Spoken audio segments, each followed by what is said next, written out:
Hey, ladies and gentlemen, and welcome back to my reading journey. Today I'm reading the third part of The Duplicity of Hargraves.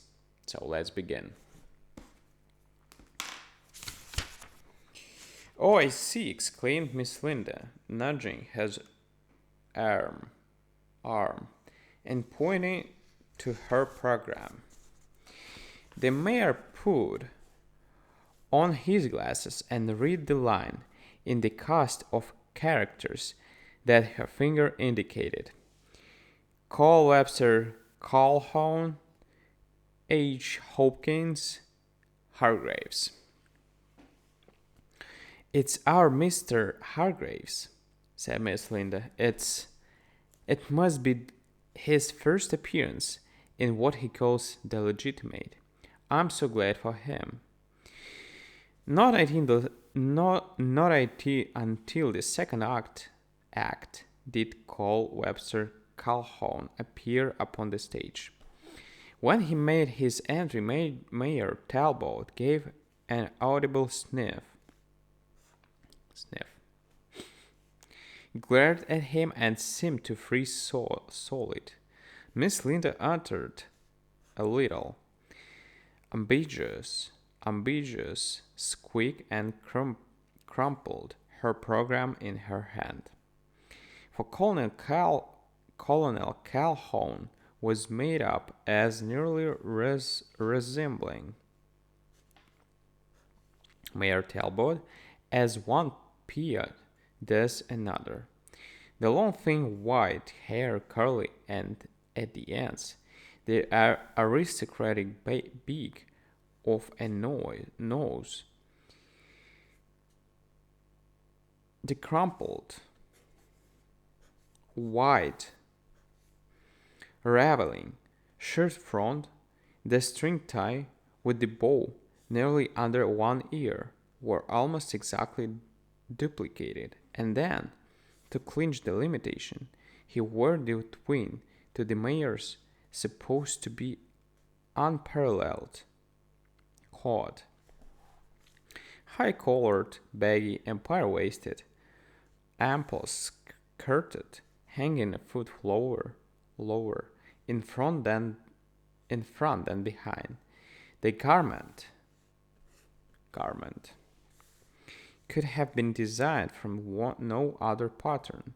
From then on, the mayor and Miss Linda sat bewitched,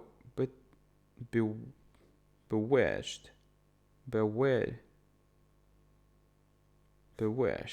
bewitched, and so the counterfeit presentment of a haunted Talbot dragged, as the mayor afterwards expressed it, through the slanderous mire of a corrupt stage. Mr. Hargraves had used his opportunities well. He had caught the mayor's little idiosyncrasies, idiosyncrasies of speech, accent, and intonation, and his pompous cartliness to perfection. Pompous cartliness to perfection, exaggerating all for the purposes of the stage. When he performed that marvelous bow that the mayor fondly imagined to be the pink of all salutations, the audience sent forth a sudden round of hearty applause.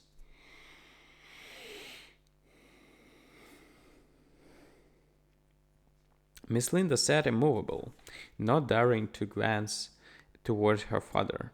Sometimes her hand next to him would be laid against her cheek, as if as if to conceal the smile which, in spite of her disapproval, she could not entirely suppress. The culmination of Hargraves,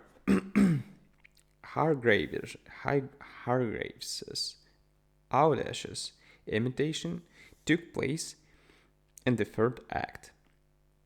The scene is where Colonel Calhoun entertains a few of the neighboring planters in his den. Standing at a table in the center of the stage with his friends grouped about him, he delivers that inimitable,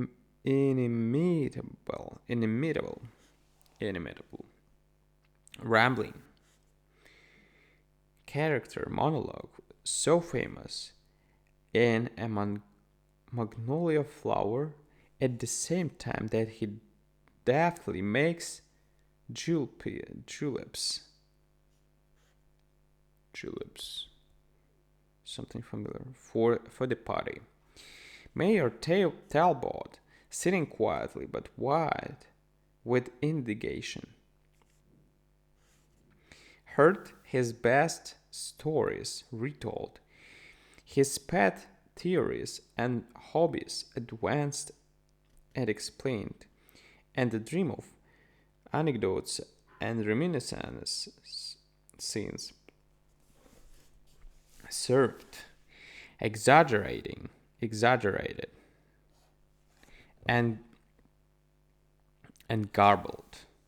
His favorite narrative, that of his duel with Rathbone Culberson, was not omitted, and it was delivered with more fire, egotism, and gusto than the mayor himself put into it. The monologue concluded with a quaint, delicious, witty little lecture on the art of concocting a julep, illustrated by the act. The Mayor Talbot's delicate but showy science was reproduced to a hair's breadth, breadth,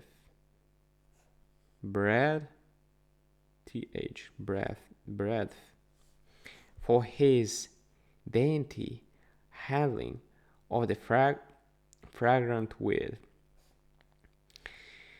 the 1,000th part of a grain too much pressure, gentlemen, and you extract the bitterness instead of aroma of these heaven bestowed plant, and his delicious selection of the autumn straws. At the end of this scene, the audience raised a tumultuous roar of appreciation. The portrayal of the type was so exact, so sure and through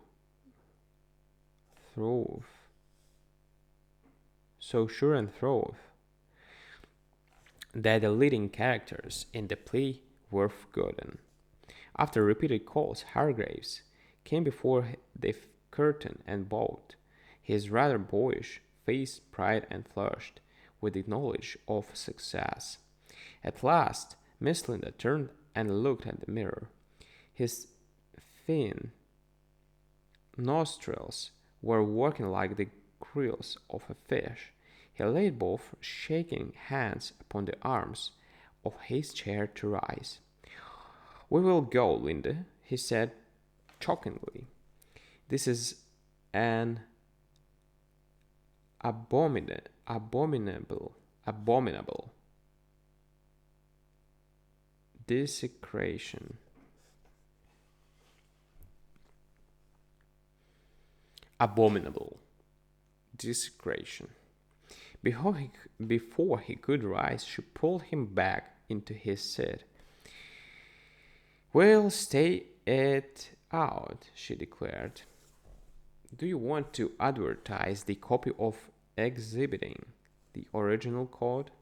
So they remained to the end.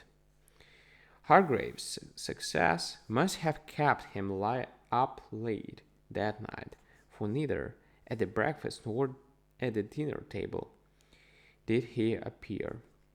About 3 in the afternoon, he tapped at the door of Mayor Talbot's study. The mayor opened it, and Hargraves walked in with his hands full of the morning papers, too full of his triumph to notice anything unusual in the mayor's demeanor.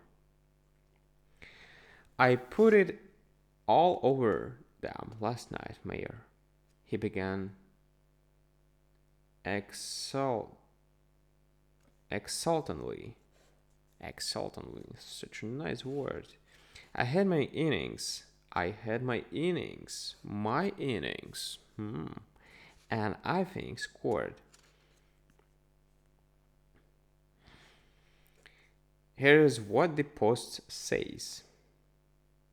His conception and portrayal of the old-time Southern colonel, with his absurd grandiloquence,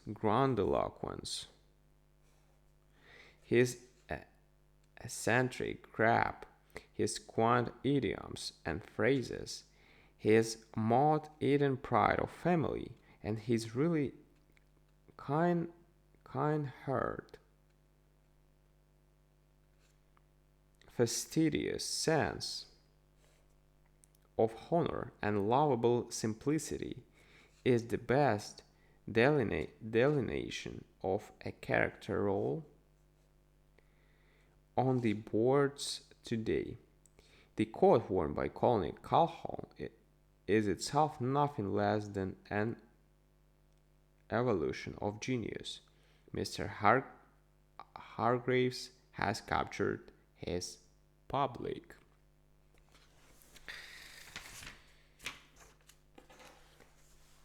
How does it sound, Mayor, for the first neither? For a first neither? I had the honor.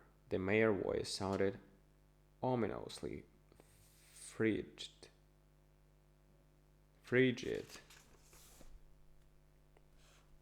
Ominously frigid. Of witnessing your very remarkable performance, sir, last night. Hargraves looked disconcerted. You were there?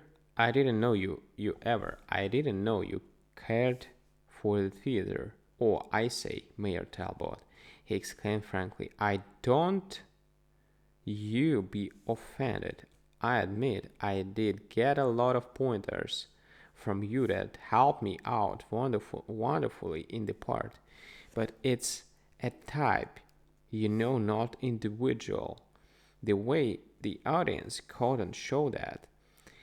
Half the patrons of that theater are Southerners. They recognized that. They recognized it.